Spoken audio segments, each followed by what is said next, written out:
old enough to remember when my parents used to say that TV rots the brain and used to call it the idiot box. And now the same people that would spend all day watching TV are telling me that video games are bad for you and they're addictive. Now on that last bit, video games being addictive, let's have a bit of a look into it. Today I'm joined by Jodie and the social Jason warrior here.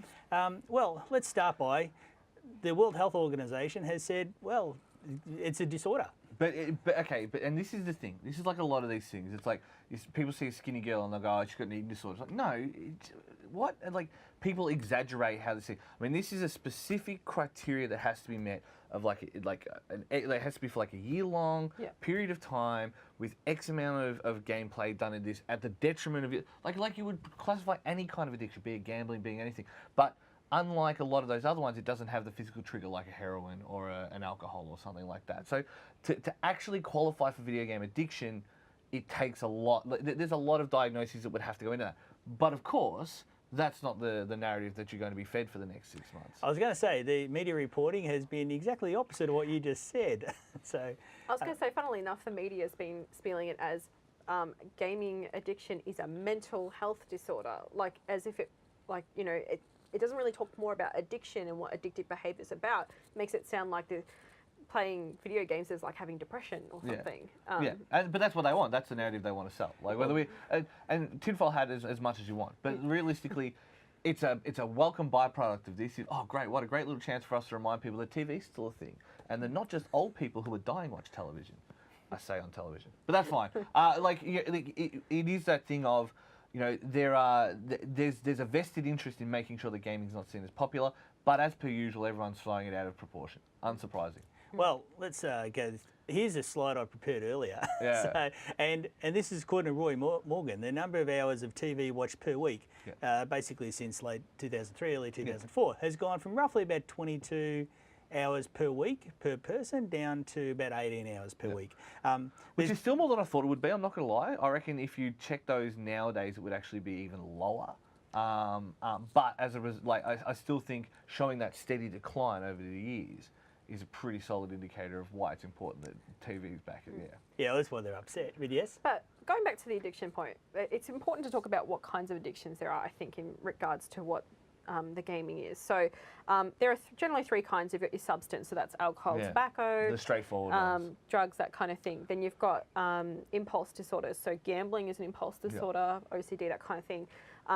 But then you have your behaviour disorders. So that includes gaming. But we're also talking about shopping addiction, addiction to exercise, addiction to eating or not eating, and those kinds of addictions. So, I mean, if you think about the behaviour that goes with that, I mean, people are sort of thinking like, oh my God, gaming, and then immediately thinking drugs and alcohol. But people would be jumping the back fence with your VCR sort of. Absolutely, if the media starts to pay for Fortnite V-Bucks. But if the media started saying like people are addicted to exercise and did it like a horror story on that, you know. You got to remember, like half of media's time is spent normalising people's addictions. It's like, oh, blah blah blah blah blah. Show off people driving around in a sports car. Oh, I'm James Bond. Drink responsibly. Like, South Park did that. Gamble great. People responsibly. They're like, drink, fuck the hot girl, drink. And it's like, drink responsibly. You know what I mean? Like, there's like, it just sums it up perfectly. Half of the time is spent normalising these things, and it's the same with everything else. It's just gaming's an easy target, but gaming takes away from TV, so we can't have that. Yes, well, it's the stat show, but it is important, I think, to have some perspective, though, isn't it? Because as we just said. Look, not all addiction is the same. It's an emotional term because people do think instantly the moment you say addiction, they think drugs or gambling. Now gambling, this may be a problem the video game has over the next few years as gambling creeps into video games. But it's not a creep. It's more how it's transformed. I mean, Blizzard have made a career on skinnerboxing people. Every single fucking game they've made for the last however long has skinnerbox people. Diablo is the skinnerbox machine. But go run around and kill the demons, and then pick up the thing, and it might be something gold, and it might be great, and then they use that in WoW, and then they use every game they make is skinnerboxing, and now they can just get away with charging you $1 a pop. Like that's the only difference nowadays, and. So it's always been there, but we've always accepted it because it's like, cool, I paid my $50 or I paid my $100 or whatever. And part of the game is that, you know, I don't know if I'm going to get this item. And that unpredictability was fine because it wasn't tied to a specific, like literal financial reward. But then Blizzard changed that. As far as I'm concerned, Blizzard are responsible for a lot of the downfall of modern gaming. And wait till you get your emails because you're wrong. Comment below. Yeah. Yeah, I was going to say, but I mean, besides Blizzard, the only other, like, mobile games are not innocent in this either. No. So, But they took what Blizzard started and ran with it. yeah, so things like ordinary people become addicted to things like Candy Crush and Clash of the Clans, that kind of thing, and they're spending money in it. So it becomes like gambling. Rather than being an addiction that might cause, you don't go to a social events, issues with family, that kind of thing. Yeah. This starts to cause a financial burden, and that introduces all kinds of different things into it. So you end up with, people with depression, anxiety, more susceptible to that kind of stuff. People, particularly who are obsessed with shopping. It's all about how do I feel good. This kind of addictive behaviour. It's balancing the dopamine serotonin cycle. Yeah. That's 100% what it is. But if we compare that, if we compare that sort of addiction in games, even if people are spending money on it, compared to the massive societal cost of drugs like ice, or if we go the cost of alcohol, the domestic violence and the road toll and things like that from alcohol addiction, or I mean those things are massive problems. If we're talking somebody spent a couple $100 on Candy Crush. We're not spend stupid amounts of money on Arbaito and Badge Arcade. Yeah, who would do that? And would it also be fair to say that, okay, if we've had companies and Blizzard does it, EA does it, they're all trying to move gambling stuff into games. The fact that the gamers aren't blowing their lives on game, does that actually mean the gamers have been so far very resilient? I think because they're used to it. Like it came with the territory for many years. Like I say, like Blizzard, weaned people into it. They understand the thing. And to be fair, the Japanese have their case to answer for randomizing, grinding content as well. If you think of grinding games, you think of Blizzard in Japan. Like, it's the two main outlets. Well, I'm playing Elite Dangerous right now. Oh, yeah. Well, then, you understand. And 600 hours of flying. Yeah. I think part of this is free-to-play poker games are very popular on the App Store as well. So people, the difference between this and gambling is that to do gambling at the pokies at the hotels and wherever you go to play pokies, you have to pay actual money to play. Whereas you have to start with money, games and stuff, you have the ability to not pay. So it's about having that control or not. And when you get over that line, that's when the addiction really starts to and that becomes the whale argument. Yeah. You know what I mean? Like, they rely on the whales because they know most people aren't going to pay for the game. Yeah. You download X game, and if you're not, 9 times out of 10 people aren't going to pay. Well, more than 9 times out of 10. Yeah. 999,000 times out of 1 million, no one's going to pay. You know what I mean? But yeah. But I think the point we're trying to make here is that obviously there are different levels of addiction that have different levels of severity into people's lives. So alcohol with aggressive behaviour can have domestic violence, that kind of stuff. There's a high correlation. Gambling can have a family thrown into complete chaotic debt, and beyond means having loan sharks, all kinds of very bad stuff happening to them. Gaming addiction, depending on if it's not money focused like loot box and stuff like that, is more about ruining your own personal life, I guess. A bit similar to if you have an addiction to exercise, the effect it has on you is you and your social life kind of. It doesn't affect your family and other things. And I would say the inverse of that is true also, where extra factors outside will be. I mean, they always say that in a bad economy, 3 things go up: teen pregnancies, domestic violence, and male suicide. In a bad economy, all 3 of those things go up because all the financial stresses that you normally avoid are suddenly present. Like, the man of the house feels that he can't provide for his family and either inflicts that on himself and kills himself, or he takes it on his wife and kids. And gaming is the inverse of that, where people see those pressures, see those strains, and they game. And so we have they will feel those pressures from the external world and then internalize those into a behavior disorder, which becomes gaming addiction. So we need to understand that not all addictions are the same. Yeah. No, and we also need to probably understand the TV, and I'll put this TV graph back up. They're enablers of many of the other forms of addiction while they're complaining. Yeah, that's what I'm saying. Like they spend a lot of time normalizing. Yeah. Oh, God. Jesus Christ. My kids are getting Gamble sports bets all the time. Everything. What? Gamble responsibly. Yeah, you know what I mean? Like, it's like, oh, it's your fault if you do it, but they'd be like victim blaming or something. yeah, but borderline. It is borderline. Yeah. And that's exactly what I mean. Like, That's acceptable there. And that is the farcical nature of exactly that conversation. That is why it is such a farce that they play the thing. And I mean, we need to be realistic about these things. There are problem behaviours in gaming, and there are certain correlations that exist as a result. Of course there are.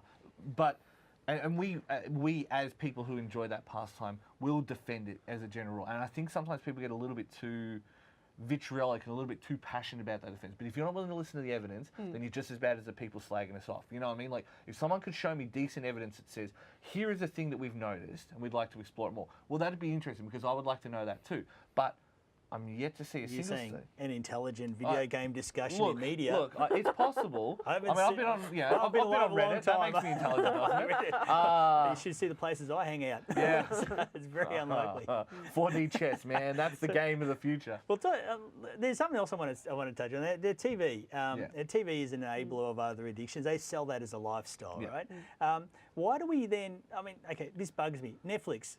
People boast that Netflix and chill, I mate. binged the entire series of something on Netflix that I probably didn't even want to watch until it popped up in my recommended videos, right?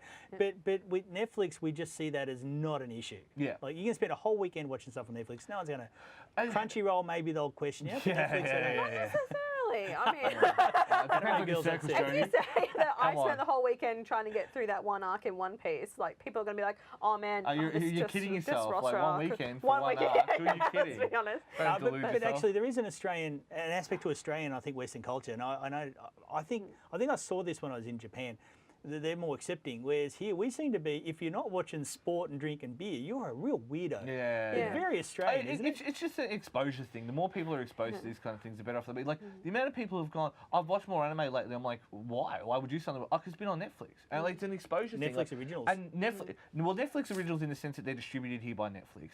But there's some goddamn good anime series on there. And so it is an exposure thing. It's all about how often these things. And I think gaming over time, like gaming has been the bad guy for years and years and years. It took over from rock and roll, basically. Like they gave up on Dungeons and music. Dragons. Yeah. Like and it's been that place for a while, but because it's a direct threat to TV, music was never a direct threat to TV. It's a different. You listen to them at different times. You partake in them at different times. But video games, using that TV that should be terrestrial broadcasting you ads straight to your children and using it to play video games instead, that's not on. Like, and to me, like I And say, you're not watching ads, are you? call that tinfoil hatting if you want, but I swear there has to be, not a correlation, but a happy coincidence for these people that they get to take down one of their biggest rivals at the same time as they It's get a to turf war. 100%. Yeah, it's a turf war because they don't talk about a lot of these things. Just quickly, what's well, obviously, if we're possessed by retarded spirit, what's your excuse when you're playing WoW on that? Well, excuse you, druids are a superior race.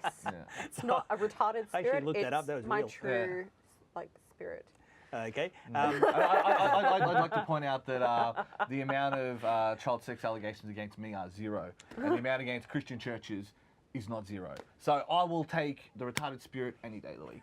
Comment below. Now, all right, cool. Let's wrap this up. Now, I've put up a slide here, and I think this is what most of the conversations about video game, at least since 2014, have been about. And it's basically other media looking on video games, going nerds, and this belief it's all like young white males and stuff. Well, we got one here that's probably not.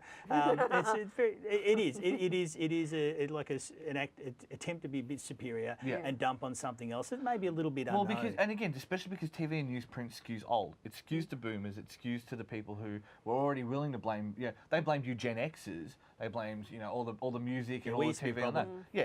And absolutely. And then TV and print still skews old. It doesn't skew young. It skews old. It skews old. It skews female. Never used to do both those things. It used to skew middle of the range. It used to skew male.